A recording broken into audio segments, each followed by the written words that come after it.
لہجے میں چلا کر کہا تو بہرام شاہ نے نرم نظر سے امتسال کو دیکھتے نرمی سے امتسال کی کلائیوں کو اپنی گرفت میں لیا۔ تم پر ہاتھ اٹھانے سے پہلے بہرام شاہ مر نہ جائے۔ برا تو میں کروں گا مگر اپنے طریقے سے، اور کیا پتہ وقت کے ساتھ تمہیں وہ میرا برا بھی اچھا لگنے لگے، اور ہمارے ہاں محبت کے ساتھ کیا سلوک روا رکھتے ہیں وہ تم ایک بار مکمل طور پر میری دسترس میں آ جاؤ، پھر تمہیں تفصیل سے بتاؤں گا۔ مگر بہت شکریہ کہ تم مان گئی کہ تم بہرام شاہ کی محبت ہو۔ اپنے ہاتھ سے انگوٹھوں کے پورے سے نرمی سے کلائی کو سہلاتے زمانی لہجے میں کہا تو بہرام شاہ کے ہاتھ کے سلگتے لمس اور زمانی جملے نے امتسال کو کانے کی لو تک سرخ کر دیا۔ خون چلکاتے چہرے کو جھکا کر اپنی کلائی کھینچنی چاہی تو بہرام شاہ نے ہلکا سا جھٹکا دیتے 2 قدم کے فاصلے کو سمیٹا۔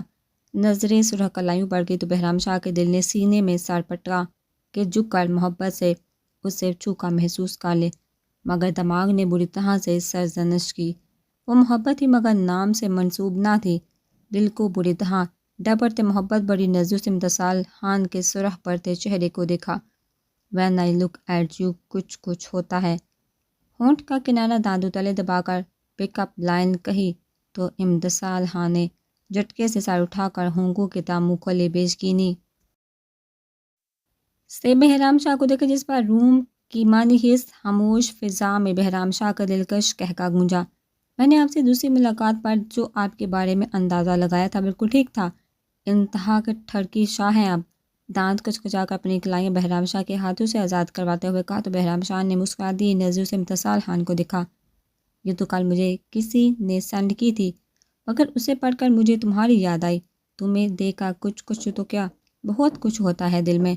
ہے تم اسے چھوڑو، یہ بتاؤ دوسری ملاقات میں ٹھڑکی لگا تھا تو پہلی میں کیسا لگا تھا، اور اس سب کا مطلب تمہیں بھی کچھ ہوا تھا جو میرے بارے میں سوچا۔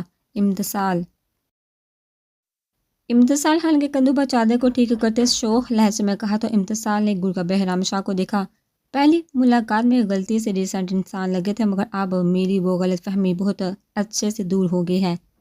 سخت نظروں سے گھوٹے ہوئے کہا، دل میں تھا کہ پوچھ لے کہ اسے سینڈ کرنے والا کون تھا یا تھی، مگر وہ جانتی تھی اگر پوچھ لیتی تو بہرام شاہ نے پھیل جانا تھا۔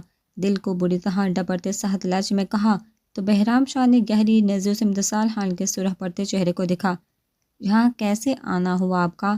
کمرے کا دروازہ کھولتے امتسال کا ہاتھ تھامے باہر آتے نرم لہجے میں کہا تو امتسال نے ایک نظر بہرام شاہ کے ہاتھ میں قید اپنی کلائی کو دیکھا۔ وہ میں پلوشہ کو ہدایت لالا سے ملوانے لائی تھی۔ بری طرح بے لب کچلتے جھجکتے ہوئے جواب دیا تو بہرام شاہ نے بھی خیرت سے گردن موڑ کر اپنے ساتھ سر جھکائے چلتے امتسال خان کو دیکھا اور پھر مسکرا کر سر جھٹکا۔ امتسال بہرام شاہ کے بوجھل لہجے اور رک جانے پر امتسال خان نے بے احتیاط سر اٹھا کر بہرام شاہ کو دیکھا۔ ماں جی کو کچھ دنوں تک بھیجوں گا، مجھے امید ہے آپ انکار نہیں کریں گی۔ اگر کوئی بات یا اعتراض ہوا تو بلا جھجک عقیدت سے کہہ دیجیے گا، وہ مجھے بتا دے گی۔ میں پوری عزت اور مان کے ساتھ آپ کو اپنی زندگی میں لانا چاہتا ہوں۔ میرے لیے بہت خاص ہیں آپ، محبت بڑے لہجے میں کہتے نرمی سے امتسال کا ہاتھ چھوڑا، جبکہ بہرام شاہ کے محبت بڑے لہجے پر پل بھر میں امتسال خان کے چہرے پر گلال بکھرا، جسے دیکھ بہرام شاہ کے وجود میں سرشاری کی لہر دوڑ گئی۔ ایک گہری محبت بڑی نگاہ امتسال خان کے وجود پر ڈالتے اسے ہدایت کے ساتھ والے روم میں چھوڑ کر باہر آ کر اپنے گارڈ کو بلا کر دروازے کے باہر کھڑا کر لیا کہ کوئی بھی اس روم میں جا نہ پائے جب تک امتسال خان کمرے میں موجود ہے۔ ایک نظر ہدایت شاہ کے آفس کو دیکھ لمبے لمبے ڈگ برتا وہاں سے نکلتا چلا گیا۔ ماضی، تم پاگل تو نہیں ہوگے؟ بادام گل، نام تمہارا بادام گل ہے اور عقل تمہاری گھٹنوں میں بھی نہیں۔ اگر شیر خان کو اس بات کی بھنک بھی لگ گئی نا تو قیامت برپا کر دے گا، اور جس دولت کی وجہ سے میں نے شادی کی ہے وہ دولت میرے ہاتھ میں آنے سے پہلے ہی دھکے دے کر حویلی سے کیا گاؤں سے بھی نکال دے گا۔ مقدس بیگم نے دانت کچکچا کر اپنے سامنے ڈیٹو کی طرح بیٹھے اپنے بھائی کو دیکھ دبے دبے لہجے میں چلا کر کہا تو بادام گل نے کوفت بڑی نگاہ مقدس بیگم کے تپے تپے چہرے پر ڈالی۔ تم سے تو کچھ ہوا نہیں، اپنی بہن کی شادی تک تو اس نے تمہارے کہنے پر بھی مجھ سے نہ کروائی، دولت کیا حق۔ تمہارے نام کرے گا، اور اس دولت کے انتظار میں ہاتھ پہ ہاتھ دھرے نہیں بیٹھ سکتا میں، اور مجھے کسی شیر خان کا ڈر نہیں، اور یہ کام میں کسی صورت نہیں چھوڑنے والا۔ منہ میں پان ڈالتے زہر ہند لہجے میں کہا تو مقدس بیگم نے ایک نظر اپنے کمرے کے بند دروازے کو دیکھا اور پھر گور کا اپنے چہیتے اکلوتے بھائی کو جوا کھیل رہے تھے نا، وہ کم تھا کیا جو اب کوٹھے اور لڑکیوں کا دھندا شروع کر دیا ہے؟ شیرحان تو پہلے ہی تمہارے شراب پینے اور ایسی جگہ جانے کی وجہ سے تمہارا نام تک حویلی میں لینا پسند نہیں کرتا، سوچا کہ اب تم خود یہ کام کر رہے ہو، تمہیں تو قتل کرے گا سو کرے گا، مجھے بھی زندہ گاڑ دے گا۔ صوفے پر بادام گل کے پاس بیٹھتے ہاتھ مسلتے پریشان لہجے میں کہا تو بادام گل کے ہونٹوں پر مکرو مسکراہٹ گی۔ تمہیں شیرحان چاہیے یا یہ دولت شہرت؟ بادام گل کے سنجیدہ لہجے پر مقدس بیگم نے چونکوں سے دیکھا۔ شیرحان کا نام چاہیے تھا، وہ بھی صرف اس دولت کے لیے جو کہ میں حاصل کر چکی ہوں، اور اب میرا مقصد اس ساری دولت کو اپنے نام کرنا، حویلی پر راج کرنا ہے۔ اس سے پہلے شیرحان اپنے بھائی کی بیوی بیاہ کر لائے اور مجھے اس مصیبت کو بھی جینا پڑے، اس سے پہلے میں اس سب سے چھٹکارا پانا چاہتی ہوں۔ مقدس بیگم کے ذہن میں ڈوبے لفظوں پر بادام گل کا مکرو کہکا بے سہتا تھا۔ پھر تھوڑا صبر کر لو، یہ دولت بھی تمہاری ہوگی اور راج بھی تمہارا ہوگا۔ شیرحان اور ہدایت شاہ کا نام اس صفحہ ہستی سے ہمیشہ کے لیے ختم ہو جائے گا، کیونکہ جو آگ شیرحان نے میری مانگ کو اس میجر کے نام کر کے میرے سینے میں لگائی ہے، اسے ٹھنڈا صرف ان دونوں کا خون ہی کر سکے گا، اور اگر اس میں تم میرا ساتھ دو یا نہ دو، مگر یہ بات یاد رکھو، جلد یا بدیر میں ان دونوں جگری یاروں کو موت کے گھاٹ اتارنے والا ہوں، اور ان دونوں خاندانوں میں نفرت کی ایسی آگ لگاؤں گا کہ تا قیامت اس میں جلتے رہیں گے۔ بادام گل کے سرسراتے لہجے اور ارادوں کو جان مقدس بیگم پل کے لیے ساکت رہ گئی، مگر آنکھوں کے سامنے دولت کی ہوس کی پٹی بندھی ہوئی تھی اور اس ہوس نے ان کے ضمیر کو مار ڈالا تھا کہ وہ آج اتنی عزت و مان دینے والے شوہر کو مارنے تک کا سوچ بیٹھی تھی۔ حضرت علی رضی اللہ تعالیٰ عنہ کا قول تھا کہ جب آنکھیں نفس کی پسندیدہ چیز دیکھنے لگ جائیں تو دل انجام سے اندھا ہو جاتا ہے۔ مقدس بیگم کا دل بھی انجام سے اندھا ہو چکا تھا، وہ نہیں چاہتی تھی جو اعمال وہ آج بو رہی ہیں ان کے انجام کی فصل کو خود ہی کاٹنا پڑے گا۔ رشتوں کی آڑ میں جو کھیل وہ آج کھیلنے جا رہی ہیں اس کے انجام میں بری طرح شکست ان کا انجام ہوگی۔ دیکھو مبین، میں نہیں کر سکتا تم سے شادی، تم سمجھنے کی کوشش کرو، میری بیوی ہے، ایک بیٹا ہے، میں کیسے انہیں دھوکہ دے سکتا ہوں؟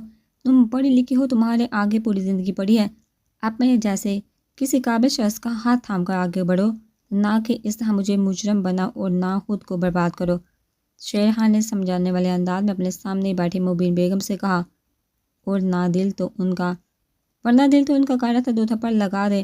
شیرحان نے کب ان سے اپنی پسندیدگی کا اظہار کیا تھا؟ ہاں، وہ پسند کرتے تھے انہیں، مگر اپنے والد کے فیصلے کو جاننے کے بعد وہ اس راز کو اپنے سینے میں ہی دفن کر چکے تھے، اور آج مبین بیگم نے انہیں پیغام بھجوا کر ملنے کے لیے بلوایا تو وہ کوئی ضروری بات سمجھ کر ان سے ملنے چلے آئے۔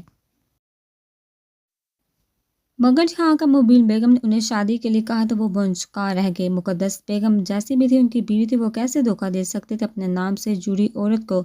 ان کا چھوٹا سا بیٹا تھا جس میں شیرحان کی جان بسی تھی، وہ کیسے بیٹے کے مجرم بن سکتے تھے؟ دیکھو شیر، مجھے کسی بات سے فرق نہیں پڑتا، اپنے لالا کو منا چکی ہوں میں، انہیں بھی کوئی اعتراض نہیں، تو بس مجھ سے نکاح کر لو۔ اپنے گھر والوں سے یہ بات چاہے چھپائے رکھنا، میں تمہیں کبھی کسی کو بتانے کے لیے فورس نہیں کروں گی، لیکن مجھے ٹھکراؤ مت، میں تمہارے علاوہ کسی اور کے بارے میں سوچ بھی نہیں سکتی۔ صوفے پر بیٹھے شیرحان کے قدموں میں بیٹھتے منت بڑے لہجے میں کہا تو شیرحان افسوس پڑی نگاہ مبین بیگم کو دیکھتے تعصب سے سر جھٹکا اور مبین بیگم کو کندھوں سے تھام کر کھڑا کرتے خود فاصلے پر کھڑے ہو گئے۔ ہر انسان نے اپنے ہمسفر کے متعلق اپنے ذہن میں ایک خاکہ بنایا ہوتا ہے، وہ ساری زندگی خود کو پسند آنے والی چیزوں کو اس خاکے میں فٹ کرتا رہتا ہے اور سوچتا رہتا ہے کہ اس کا ہمسفر ان خوبیوں یا صلاحیتوں کا حامل ہوگا، وہ بالکل میرے خوابوں جیسا ہوگا۔ تمہیں دیکھا تو تمہیں میرے خاکے میں پوری اترتی تھی مبین، مگر خدا گواہ ہے میں نے کبھی نہیں چاہا تھا میری وجہ سے تمہاری عزت پر حرف بھی آئے، میں یہ بات تمہیں کبھی بتانا بھی نہیں چاہتا تھا، میں بابا سے ڈائریکٹ بات کرنا چاہتا تھا مگر خدا کو کچھ اور ہی منظور تھا، مگر اب جو تم یہ بلا وجہ کی ضد کر رہی ہو میں اسے کسی صورت پورا نہیں کر سکتا۔ کل کو تمہیں اپنے فیصلے پر پچھتاوا ہوا، اس سے بہتر ہے تم ابھی سے اپنے فیصلے پر نظر ثانی کر کے پیچھے ہٹ جاؤ۔ سخت لہجے میں کہتے ایک نظر مبین بیگم کے آنسو سے تر ڈنگ چہرے پر ڈالتے ساتھی سے جبڑے بینچے۔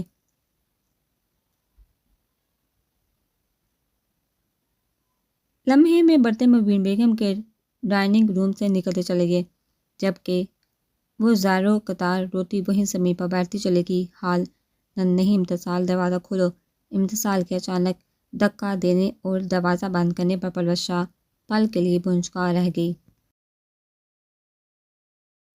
جلدی سے آگے بڑھ کر دروازہ کھولنا چاہا مگر دروازے کو نہ کھلتا دیکھ آنکھیں پل میں نم ہوگی، مگر اچانک سے دماغ میں جھماکا سا ہوا جب ناک کے نتنوں سے بینی بینی گلاب کے پھولوں کی خوشبو ٹکرائی۔ آنکھوں کی پتلیاں حیرت کی زیادتی سے پھیل گئی، نظریں ایک بار پھر سے بند دروازے پر گئی تو پروت شاہ کو اپنی سانسیں رکتی محسوس ہوئی۔ دروازے پر بنے گلاب کے پھولوں کے ہارٹ میں لکھے اے اور ایچ الفابیٹ کو دیکھ گلے میں گلٹی سے ابھر کر معدوم ہوئی۔ نظریں بند دروازے سے ہوتی نیچے زمین پر آئی تو اپنے قدموں تلے گلاب کی پتیوں کو دیکھ ایسا محسوس ہوا جیسے گلاب کی پتیوں سے قلین بچھا دیا گیا ہو۔ کمرے میں اے سی آن ہونے کے باوجود پل میں پروت شاہ کا وجود پسینے سے تر ہو گیا۔ ہتھیلی کو بری طرح آپس میں مسلتے ایک بار پھر دروازہ کھولنے کی کوشش کی مگر دروازے کو نہ کھلتا دیکھ بے بسی سے کئی باغ آنسو پلکوں کی بار توڑ کر رخسار بار بہہ نکلے۔ وہ کس قدر تڑپی تھی ہدایت شاہ کی ایک جھلک دیکھنے کے لیے، کتنا چاہا تھا اس شخص کو، مگر اب جو وہ زندگی میں آ گیا ہے، جسم و روح کا مالک بن چکا ہے، تو اب پروت شاہ خان میں اتنی ہمت نہ تھی کہ وہ اس شخص کو نظر اٹھا کر دیکھ بھی لیتی۔ بری طرح لب کچلتے بے بسی سے بند دروازے کو دیکھتے، دروازے کے ساتھ لگتے خود کو اس بند دروازے میں گم کر کے اپنی پشت پر محسوس ہوتی سلگتی نظروں کی تپش سے بچنا چاہا۔ میری بیوی مجھے منانے کے لیے مجھ سے ملنے آنے والی تھی، اور تمہیں لگتا ہے کہ ہدایت شاہ اس بات سے بے خبر ہو سکتا ہے؟ اپنی پشت سے آتی گمبھیر لہجے میں کی گئی سرگوشی اپنی گردن پر سلگتی سانسوں کی تپش محسوس کر کے پروت شاہ کو اپنی ٹانگوں سے جان نکلتی محسوس ہوئی۔ ابھی پروت شاہ کچھ سمجھتی کہ اپنی کمر پر رینگتی انگلیوں کے لمس پر دھک دے رہ گئی۔ سر بٹا کر ابھی وہ دور ہوتی کہ مضبوط مردانہ بازو کمر سے ہوتا پیٹ پر سختی سے لپٹ گیا اور ایک ہی جھٹکے میں پروت شاہ کا رخ اپنی جانب کیا تو اس اچانک افتاد پر پروت شاہ کی چیخ بے ساختہ تھی۔ خود کو گرنے سے بچانے کے لیے اپنی کمر کے گرد لپٹے دونوں ہاتھوں کو سختی سے نیچا۔ گہرے نیلے رنگ کی پٹھانی فراق پہنے جس کے گلے اور دامن پر رنگ برنگے پھول بنے ہوئے تھے، آنکھوں کو سختی سے مچے گلابی بڑے بڑے ہونٹوں کے داندوں تلے دبائے، چھوٹی سی ناک اور بڑے بڑے رخسار رونے کے باعث سرخ ناری ہو رہے تھے۔ پٹھانی نقوش میں گلی معصومیت چہرے کا احاطہ کی چند آوارہ لٹیں پروت شاہان کے معصوم حسن کو چار چاند لگا رہی تھی، جبکہ سر پر ہم رنگ دوپٹہ لیے اور کندھوں پر میرون رنگ کی چادر لیے وہ بری طرح سے ہدایت شاہ کے دل کے تار چھیڑ چکی تھی۔ مئی شائننگ سٹار پروت شاہان کے چہرے کے گرد جھولتی آوارہ لٹو کو اپنی انگلیوں کے گرد لپیٹتے کان کے پیچھے کرتے بوجھل لہجے میں کہا تو ہدایت شاہ کے گمبھیر لہجے اور سانسوں کی خوشبو پروت شاہ کو اپنی حواسوں پر چھاتی محسوس ہوئی۔ خشک پڑتے حلق کو اتار کرتے پلکوں کی جالر اٹھا کر سامنے دیکھا تو دو نیلی آنکھوں کے زوردار تصادم پر پروت شاہ کو ساری دنیا رکتی محسوس ہوئی۔ ایسا لگا جیسے سمندر میں جذبات کا طوفان اٹھایا ہو، اپنا آپ ہدایت شاہ کی نیلی آنکھوں میں ڈوبتا محسوس ہوا۔ وہ تو پہلے اس شخص کے محبت میں پور پور ڈوبی ہوئی تھی اور آج یوں اسے اپنے اس قدر حق سے قریب محسوس کر کے پروت شاہ کو اپنا آپ اس جان لیوا لمس سے پگھلتا ہوا محسوس ہو رہا تھا۔ وائٹ شرٹ کے ساتھ جینز کی پینٹ پہنے، شرٹ کے آستینوں کو کوہنیوں تک فولڈ کیے، سیاہ گھنے سلکی بال بے ترتیبی سے کشادہ پیشانی پر بکھرے ہوئے تھے۔ نیلی سمندر سی گہری آنکھوں میں جذبات کی آنچ لیے نظریں پروت شاہان کے چہرے پر ٹکائے، مغرور تیکھی ناک کو پروت شاہ کے پھولے گلابی گال پر راب کرتے شدت بھرا لمس پروت شاہان کے دائیں گال پر سب کیا۔ ہدایت شاہ کی دہکتی سانسوں کی تپش اپنے چہرے پر محسوس کرتے پروت شاہ کو اپنے حواس گم ہوتے ہوئے محسوس ہوئے۔ رہی صحیح کسر ہدایت شاہ کے شدت بھر لمس اور مونچھوں کی جبہ نے پوری کر دی۔ وہ نازک جان اتنی سی کلفت پڑ رہی تھر تھر کانپنے لگی، ہوش و حواس کھوتی ہدایت شاہ کی مضبوط باہوں کے حصار میں جھول گئی، جس پر ہدایت شاہ نے سر پٹا کر پروت شاہ کو مضبوطی سے اپنے سینے میں بھیجا۔ ہونٹوں کا کنارہ دانتوں تلے دباتے خمار آلودہ نظروں سے اپنے ہزار میں مومی وجود کو دیکھا۔ نرمی سے پلوشا کو بازو میں بڑھتے پلٹ کر قدم صوفے کی جانب بڑھائے۔ پلوشا کو نرمی سے صوفے پر لٹاتے ایک نظر ارد گرد دوڑائی۔ ٹیبل، صوفے اور چیئر تک گو کہ آفس میں موجود ہر چیز کو پھولوں کی پتیوں سے ڈھک دیا گیا تھا، جبکہ صوفے کے سامنے موجود ٹیبل پر پھولوں کے درمیان ہوپ سے مختلف ڈیزائن کی رنگ برنگی کینڈلز کو رکھا ہوا تھا۔ کمرے میں چھائی منحوس خاموشی اور حواسوں پر چھاتے گلاب کے پھولوں کی بینی بینی خوشبو کو سانسوں میں اتارتے ہدایک شاہ نے استحقاق بڑی گہری نگاہ پلوشا کے دلکش سراپے پر ڈالی۔ قدم رالنگ چیئر کے سامنے موجود ٹیبل پر پڑے پانی کے جگ کی جانب بڑھائے۔ ہدایک شاہ جانتا تھا کہ اس کی محبت معصوم ہے، مگر اس قدر نازک ہوگی کہ میری اتنی سی قربت کو برداشت نہیں کر پائے گی۔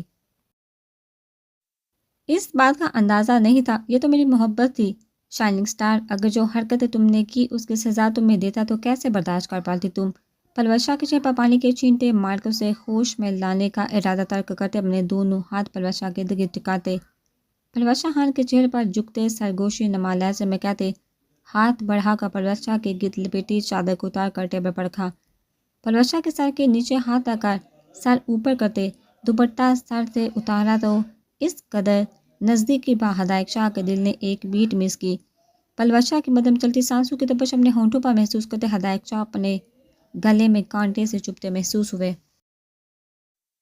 اپنے بے لگام ہوتے جذبات پر بامشکل باندھتے دوپٹہ اتار کر سر پر رکھا۔ پلوشا کو دیکھا تو پلوشا خان کا دلکش سراپا دیکھ ہدایک شاہ کی آنکھوں میں پل میں جذبات کی سرخی اتری۔ بے خود ہوتے پلوشا کے ہاتھ کی انگلیوں میں اپنی انگلیاں الجھائے ہدایک شاہ پلوشا کے خوبصورت چہرے پر جھکایا۔ جہاں بجہاں شدت بڑا لمس چھوڑتے وہ پلوشا خان کے لمس کو اپنی روح تک محسوس کرنے لگا۔ انگلیوں سے ہاتھ سرکتا سر کے بالوں میں الجھایا، جبکہ دوسرے بازو کو پلوشا کی کمر کے گرد لپیٹتے اسے خود میں بھیجا۔ شاہ کی جان، ابھی تو اتنے سالوں کے ہجر کا جواب دینا ہے، یہ جو آنکھوں میں سمندر لیے پھر ہی ہونا، اس سے اپنے اس دیوانے کی تشنی کو مٹانا ہے جو کہ شاید عمر بھی نہ مٹے۔ بہت غلط کیا جہاں کا یہ جو تمہارے وجود کی حواسوں پر چھا جانے والی خوشبو ہے نا، یہ مجھے بری طرح بیکار ہی ہے۔ تمہارا یہ موم سا نازک لمس مجھے تمہاری روح میں اترنے پر اکسا رہا ہے۔ تمہارے ان مدم سانسوں بے ترتیب ہوئی دھڑکنوں کا شور مجھے دنیا سے بے خبر کر کے تمہاری ذات میں گم ہو کر سارے فاصلوں کو مٹانے پر مجبور کر رہا ہے۔ میں تو پہلے بگڑا ہوا ہوں، تم پر دیوانوں کی طرح عشق عاشق بندہ ہوں، اور اوپر سے تمہارا یہ ہوش ربا سراپا میری نیند بری طرح بگاڑ رہا ہے۔